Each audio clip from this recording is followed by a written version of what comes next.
J'ai rendu visite à mon mari à l'hôpital avec notre fille de 5 ans.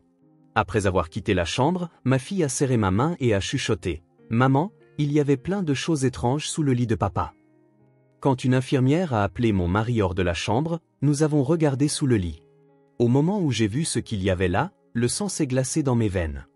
Avant de commencer l'histoire, n'oubliez pas de laisser un like et de vous abonner à la chaîne pour voir plus d'histoires comme celle-ci.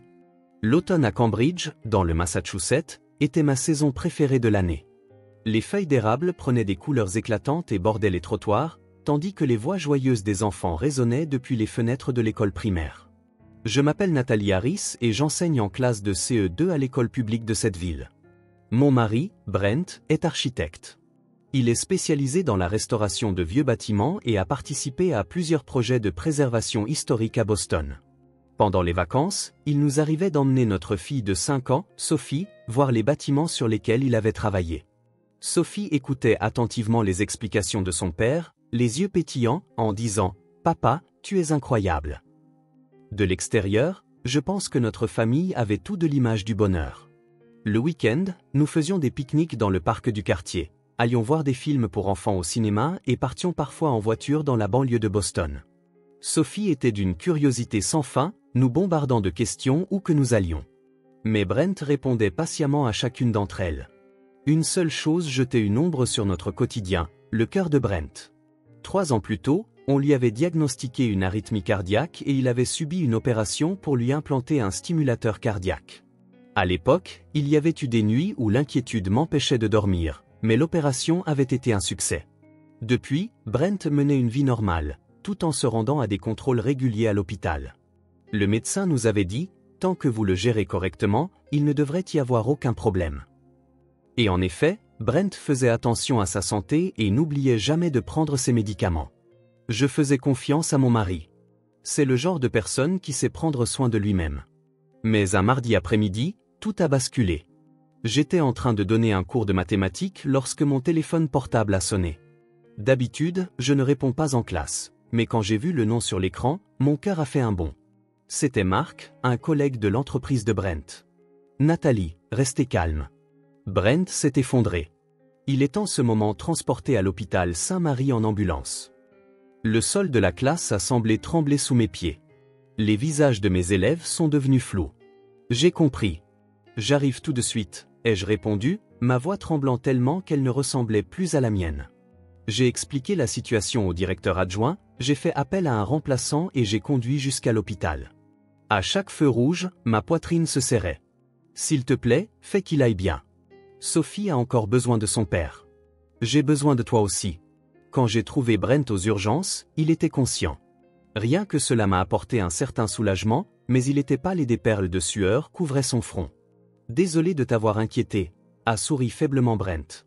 J'ai soudainement senti ma poitrine se serrer au travail, et après ça, mes souvenirs sont flous.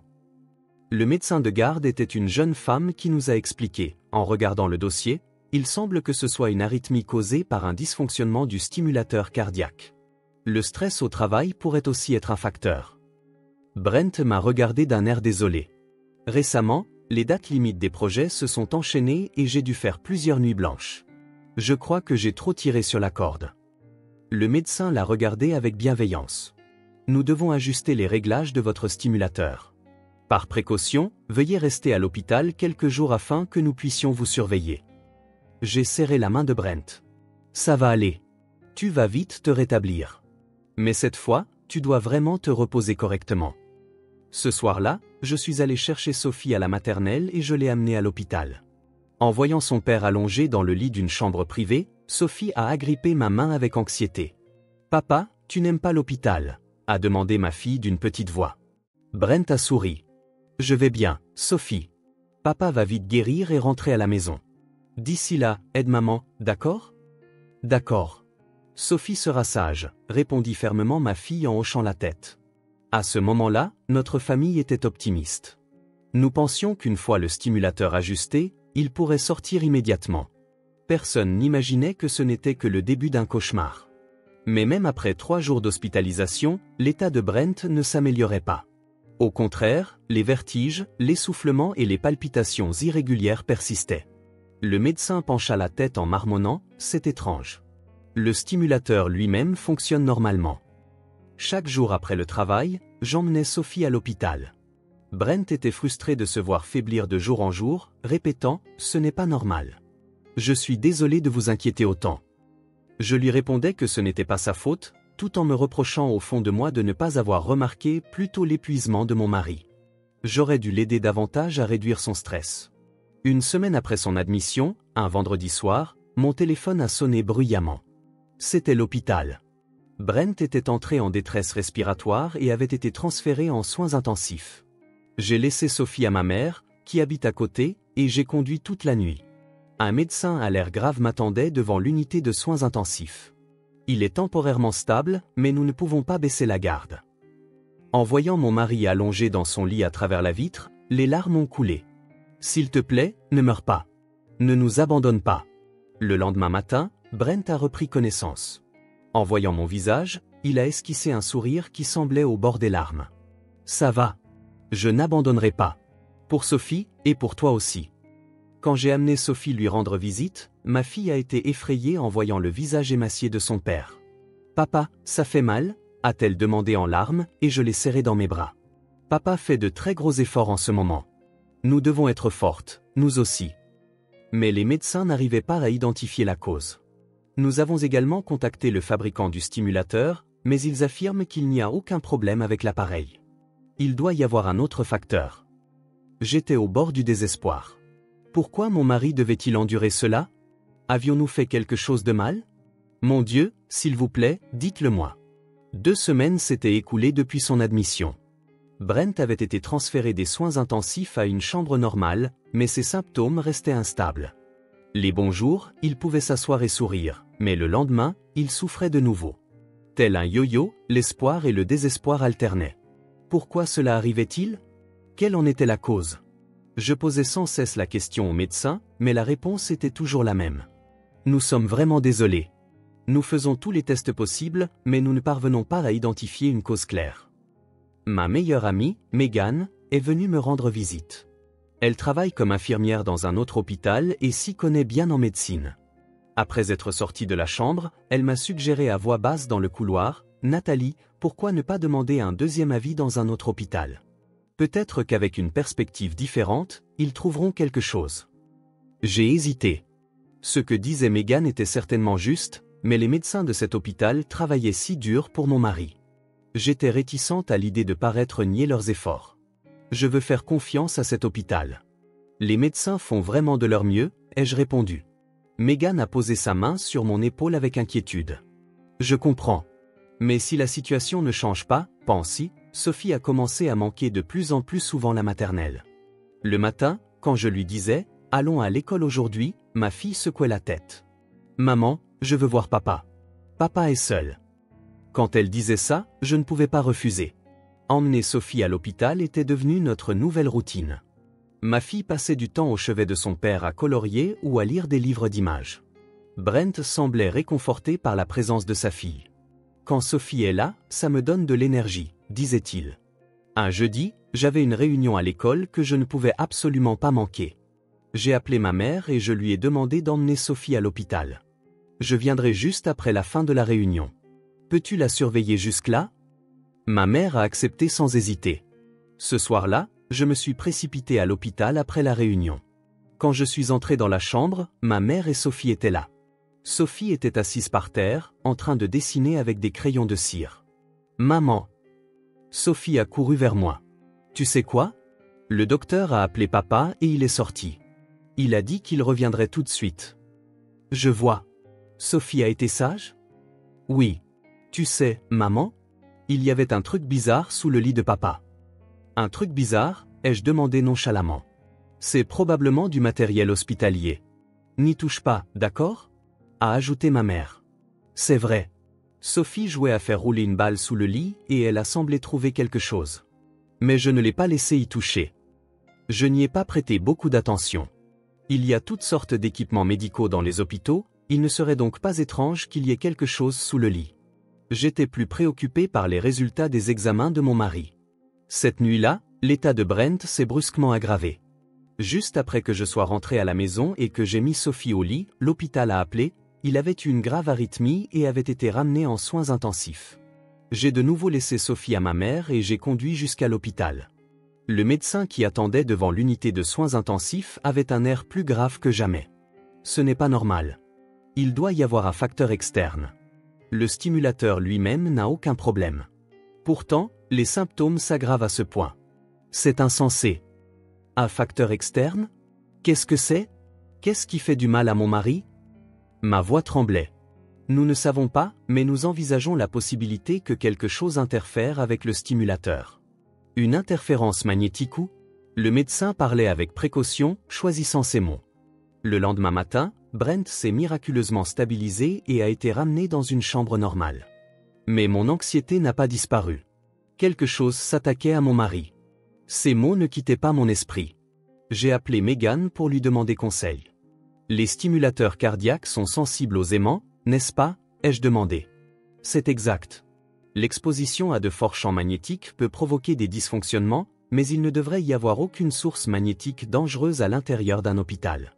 Tout l'équipement médical est conçu en tenant compte des stimulateurs. La réponse de Megan était logique, mais elle ne pouvait apaiser mon anxiété. Soudain, je me suis souvenu des mots de Sophie. Le truc bizarre sous le lit. Mais j'ai immédiatement rejeté cette idée.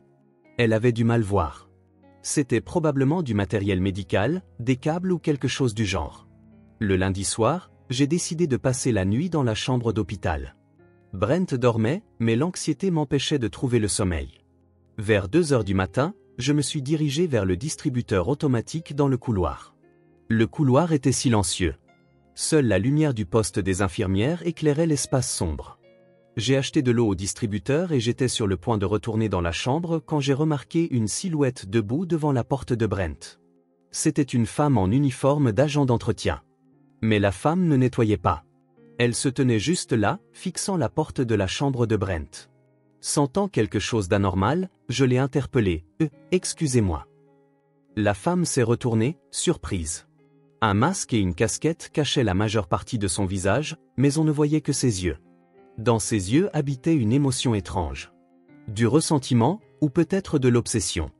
Non, j'ai fini de nettoyer, a dit la femme à voix basse avant de s'éloigner rapidement dans le couloir. Quelque chose clochait. Si elle était une agente d'entretien, elle aurait dû agir plus naturellement. Ce regard, ce comportement agité, quelque chose me dérangeait. Le lendemain matin, j'en ai parlé au médecin traitant. La nuit dernière, il y avait une agente d'entretien étrange. Devant la chambre de Brent, elle avait l'air bizarre. Le médecin a froncé les sourcils. Une agente d'entretien? Le nettoyage de nuit est censé être effectué par des personnes désignées. À quelle heure était-ce? Vers 2 heures du matin. À cette heure-là, il ne devrait normalement y avoir que les infirmières en tournée. Le médecin a vérifié auprès de l'infirmière en chef, mais il n'y avait aucune trace d'un membre du personnel de nettoyage venu à cette heure. Je suis devenue méfiante, mais je n'avais aucune preuve. Peut-être avais-je mal vu. Peut-être que l'épuisement et l'anxiété m'empêchaient de penser clairement. Cet après-midi-là, j'ai emmené Sophie rendre visite à l'hôpital. Brent était sorti de la chambre pour des examens. Une infirmière nous a dit qu'il serait de retour dans environ 30 minutes. En attendant, Sophie semblait s'ennuyer. « Maman, quand est-ce que papa arrive ?»« Bientôt. »« Sophie, tu veux lire un livre d'images ?»« Non. Tu sais, maman, la boîte brillante que j'ai vue l'autre fois, elle est toujours là ?» J'ai retenu mon souffle. La chose sous le lit. Je n'y avais pas prêté attention à ce moment-là, mais maintenant, c'était différent. Quelque chose s'attaquait à mon mari. « Sophie, où était-ce ?»« Montre à maman aussi », ai-je demandé d'une voix sérieuse. Ma fille a joyeusement dit « ici » en montrant sous le lit. Je me suis mise à genoux et j'ai regardé sous le fond du lit. Au début, je ne voyais rien. Mais à mesure que mes yeux s'habituaient à l'obscurité, j'ai pu distinguer quelque chose. Une sorte de petite boîte noire. Elle était fixée au cadre du lit avec du ruban adhésif. Une lumière LED rouge clignotait de manière rythmée. Mon cœur s'est mis à battre violemment. Qu'est-ce que c'est ? Ce n'est pas du matériel médical. C'est clairement quelque chose que quelqu'un a installé plus tard. Les mains tremblantes, j'ai appuyé sur le bouton d'appel de l'infirmière. Une infirmière est arrivée en courant. Ma voix tremblait et je n'arrivais pas à articuler correctement. Ça, s'il vous plaît, regardez ça. Sous le lit. L'infirmière s'est agenouillée avec un air perplexe. Au moment où elle a vu l'appareil, son expression a changé. Ça, ce n'est pas du matériel de l'hôpital. J'appelle un médecin tout de suite. L'infirmière s'est levée et a quitté la chambre presque en courant. Sophie a remarqué mon comportement étrange et a agrippé anxieusement le bas de mes vêtements. Maman, qu'est-ce qui ne va pas? Ça va, Sophie. J'ai serré ma fille dans mes bras, mais mes mains tremblaient. Qu'est-ce que c'est? Pourquoi sous le lit? Qui l'a installé? Quelques minutes plus tard, le médecin traitant et le personnel technique se sont précipités. Le médecin a observé attentivement l'appareil et a donné des instructions aux techniciens. Prenez d'abord des photos, puis retirez-le avec précaution. Cela pourrait être une preuve. Le technicien a enfilé des gants et a retiré l'appareil avec un soin extrême. Une petite boîte noire qui tenait dans la paume de sa main. Des fils, des circuits imprimés et une LED rouge clignotante. Elle avait clairement été ajoutée après coup.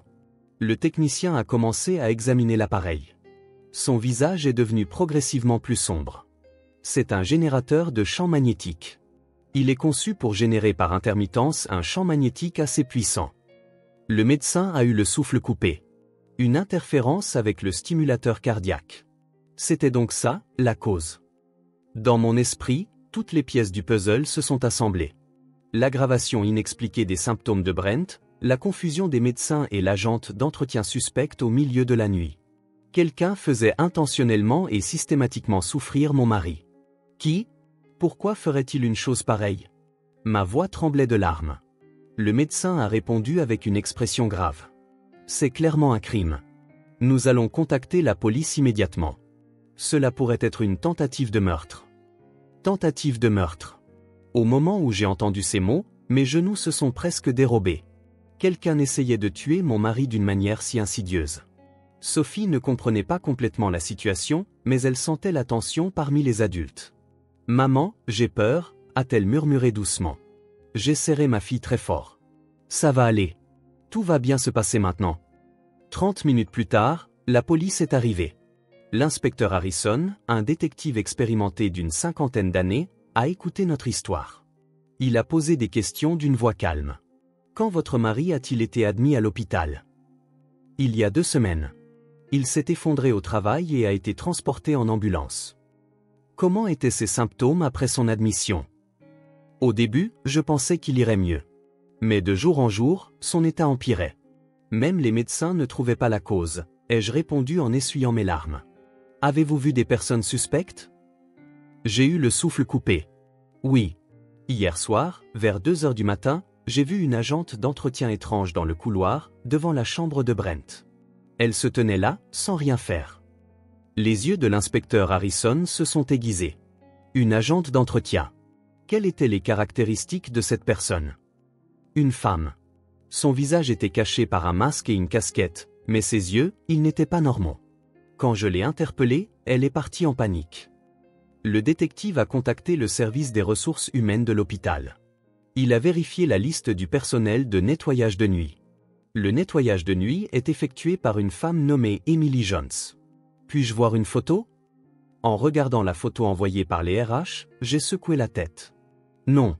La personne que j'ai vue hier soir était plus grande, avec une carrure différente. L'expression de l'inspecteur Harrison est devenue sérieuse. Il y a donc une forte probabilité qu'une fausse agente d'entretien se soit infiltrée dans l'hôpital. Vérifions les enregistrements des caméras de sécurité. Dans la salle de sécurité de l'hôpital, nous avons examiné 2 semaines d'enregistrement. Là, nous avons vu une femme entrer et sortir à plusieurs reprises de la chambre de Brent la nuit. Elle portait un uniforme d'agent d'entretien, mais ses mouvements étaient clairement différents de ceux de la vraie femme de ménage. Quand elle entrait dans la chambre, elle s'approchait du lit tout en surveillant les alentours, semblant manipuler quelque chose. « C'est cette femme », ai-je dit en montrant l'écran. « C'est elle que j'ai vue hier soir. » Mais son visage était caché par un masque et une casquette, rendant l'identification difficile. L'inspecteur Harrison a regardé les enregistrements à plusieurs reprises, plongé dans ses pensées. À ce moment-là, Brent est revenu de ses examens. En voyant la police dans la chambre, il a été surpris. Que se passe-t-il? Le médecin a expliqué la situation à Brent, l'appareil, le fait qu'il était la cause de ses symptômes et que quelqu'un l'avait fait souffrir intentionnellement. Brent est devenu livide. Qui? Qui essayait de me tuer? Sa voix tremblait.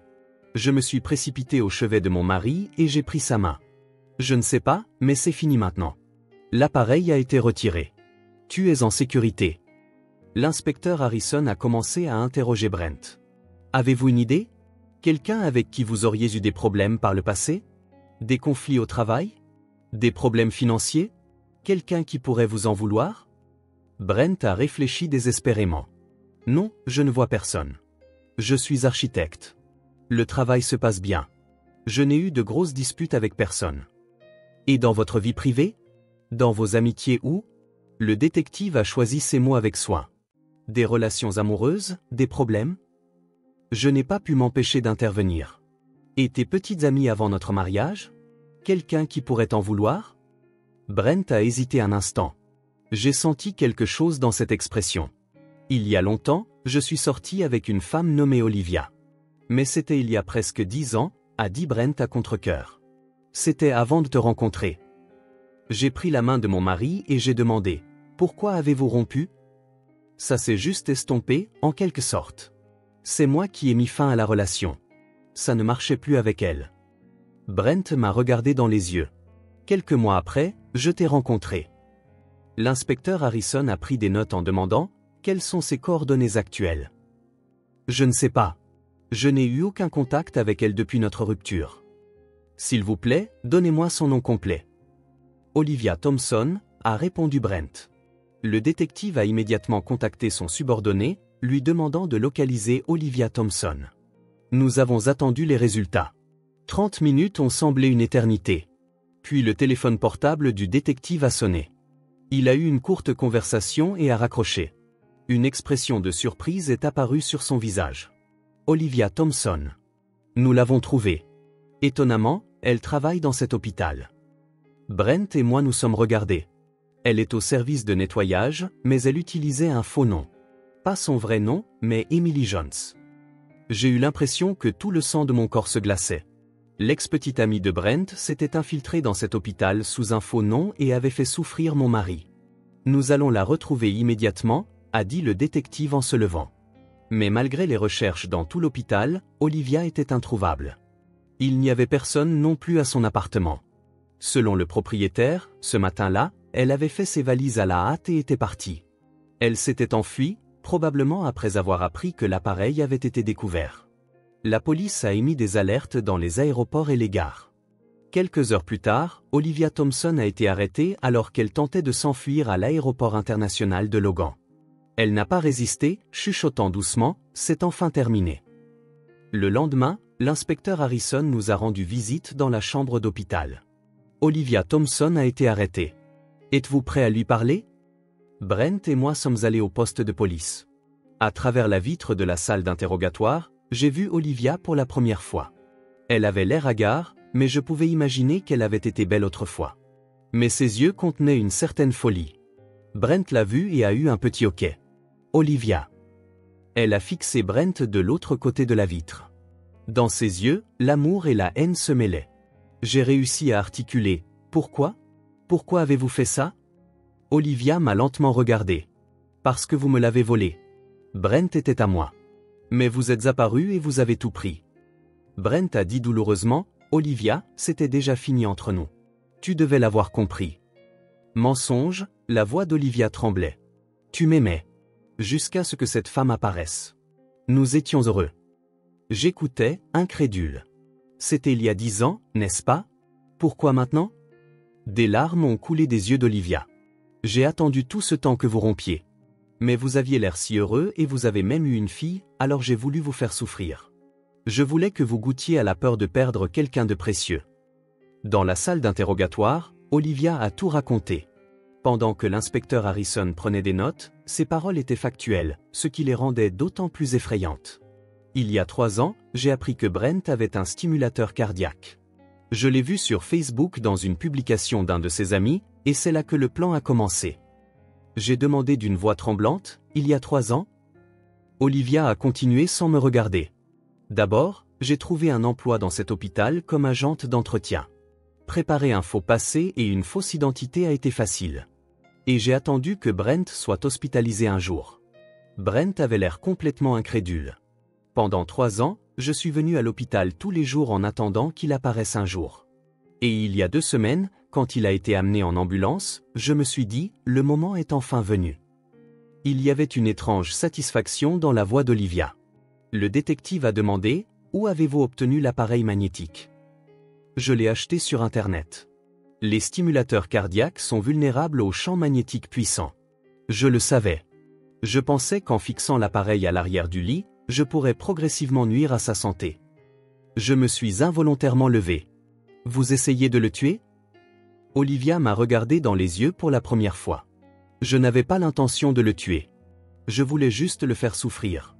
Je voulais vous voir souffrir. Je voulais que vous goûtiez à la peur de perdre quelqu'un de précieux, comme je l'ai fait quand j'ai perdu Brent. Brent s'est pris la tête entre les mains. Est-ce que je t'ai blessé? Ma façon de rompre avec toi était-elle mauvaise? Olivia a souri tristement. Tu n'as rien fait de mal. Tu as juste cessé de m'aimer. Rien que ça, ça a mis fin à mon monde. Lors de l'évaluation psychiatrique qui a suivi, Olivia a été diagnostiquée avec un trouble délirant. Le rapport du psychiatre indiquait, la suspecte entretient l'illusion que Brent Harris l'aime toujours depuis 10 ans. La déconnexion avec la réalité est sévère, et elle croit que la rupture est temporaire, convaincue qu'il reviendra un jour. De retour à l'hôpital, Brent a commencé à se blâmer. C'est de ma faute. J'aurais dû mettre fin aux choses plus proprement. Quand je t'ai rencontré, j'étais si heureux que je n'ai même pas pensé à Olivia. J'ai ignoré ses sentiments.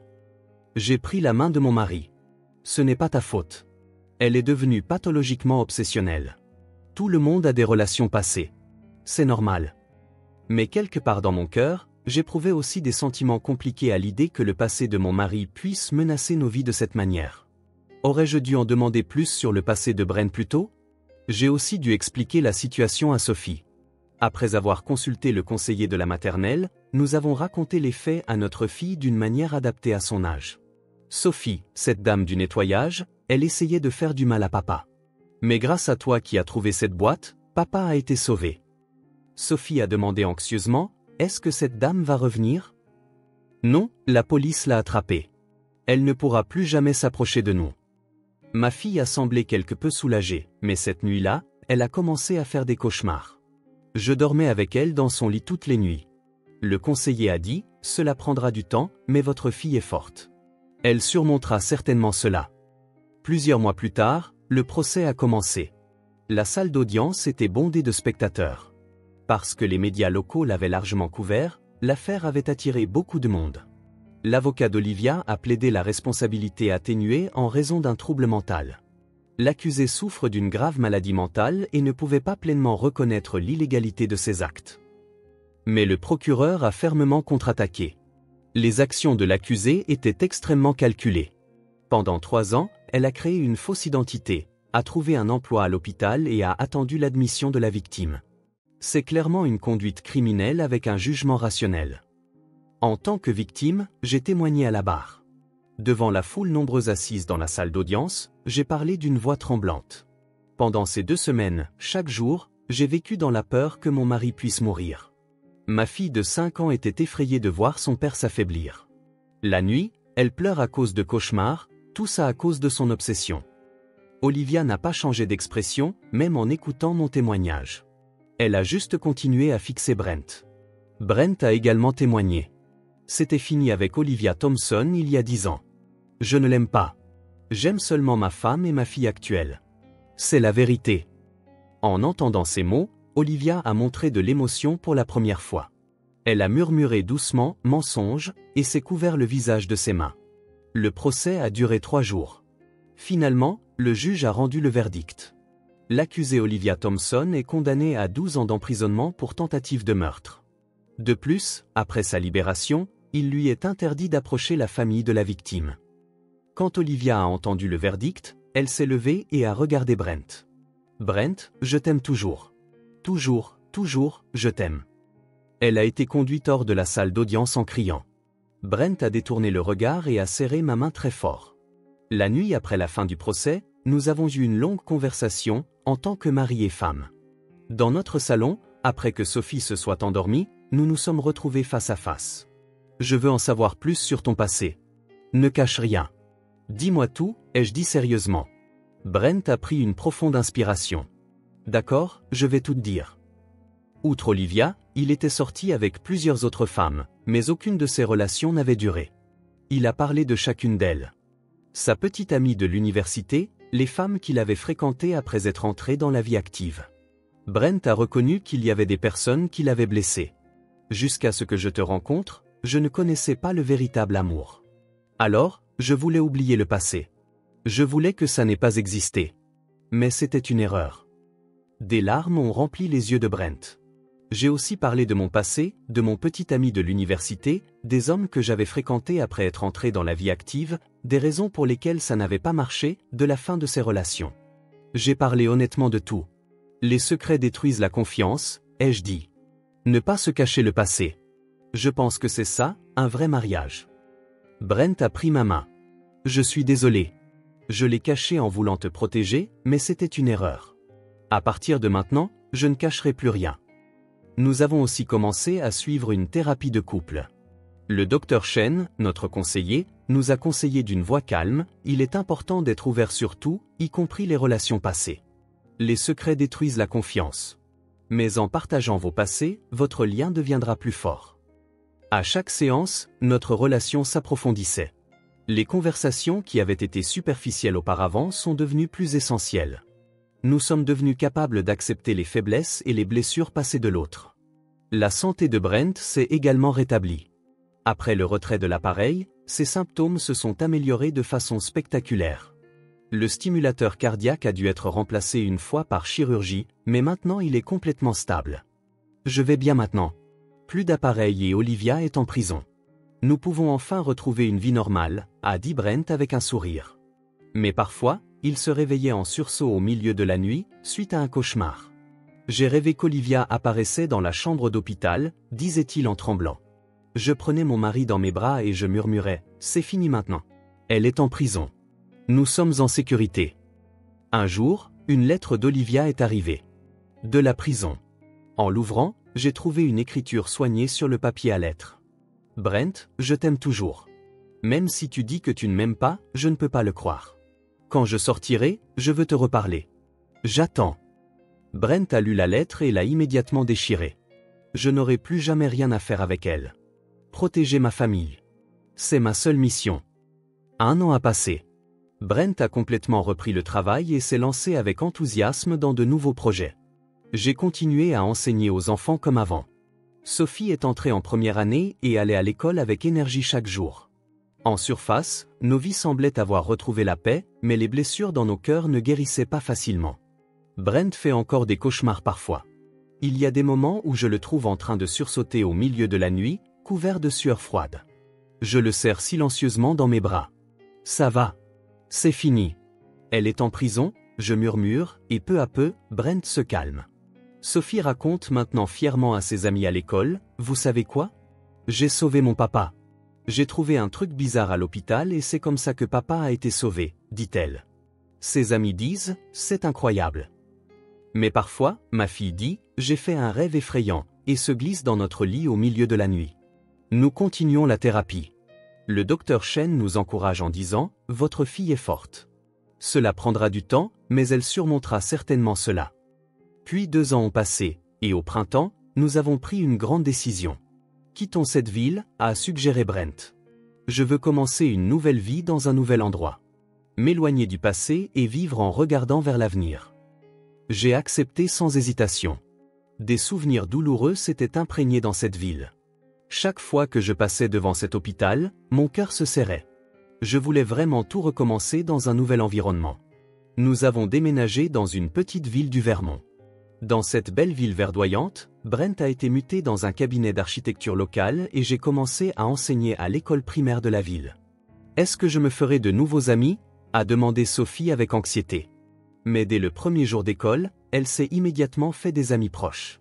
En voyant le sourire de ma fille, j'ai été convaincu que nous avions fait le bon choix. Environ 6 mois après le début de notre nouvelle vie dans la nouvelle ville, Brent et moi regardions les étoiles depuis le porche après le dîner. Sophie faisait ses devoirs dans sa chambre. Nathalie, es-tu heureuse? A soudainement demandé Brent. Oui, très, ai-je souri. Et toi? Je pense que c'est le moment le plus heureux de ma vie. Après cet incident, j'ai l'impression que nous sommes vraiment devenus un. C'était certainement vrai. Grâce à cette expérience terrifiante, nous avons pu construire une relation de véritable confiance, sans secret. Nous sommes devenus un couple marié capable de tout accepter, y compris le passé, et de reconnaître les faiblesses de l'autre. Sophie est sortie sur le porche. « Maman, qu'est-ce qu'une vraie famille ?» a demandé ma fille avec un air sérieux. Apparemment, elle avait appris ce qu'était une famille en classe. J'ai assis ma fille sur mes genoux et j'ai répondu « Se protéger les uns les autres, se faire confiance, traverser ensemble le passé et l'avenir. » C'est ça, la famille, a ajouté Brent. Et surmonter toutes les épreuves ensemble. Tout comme Sophie a aidé à sauver papa, les membres d'une famille s'entraident. Sophie a souri joyeusement. J'ai compris. Nous sommes une vraie famille. Le ciel nocturne était rempli d'innombrables étoiles. Dans une ville lointaine, Olivia Thompson passe ses jours en prison. J'ai entendu dire que, bien qu'elle reçoive un traitement psychiatrique, l'illusion que Brent l'aime toujours n'a pas disparu. L'ordonnance restrictive se poursuivra après sa libération. Personne ne lui rend visite et elle passe des jours solitaires. Mais c'était le chemin qu'elle avait choisi. Le prix à payer pour avoir confondu l'obsession avec l'amour et avoir tenté de détruire la vie d'une autre personne. Nous vivons en regardant vers l'avenir tout en acceptant tout, y compris nos blessures passées. Brent me tient la main et Sophie compte les étoiles sur mes genoux. C'est notre famille. Partager le passé, chérir le présent, construire l'avenir ensemble. Quelles que soient les épreuves à venir, nous n'avons plus peur. Parce que nous sommes liés par une véritable confiance et un véritable amour. Je t'aime, a murmuré Brent. Moi aussi, ai-je répondu. Et ainsi, le premier chapitre de notre nouvelle vie commençait doucement.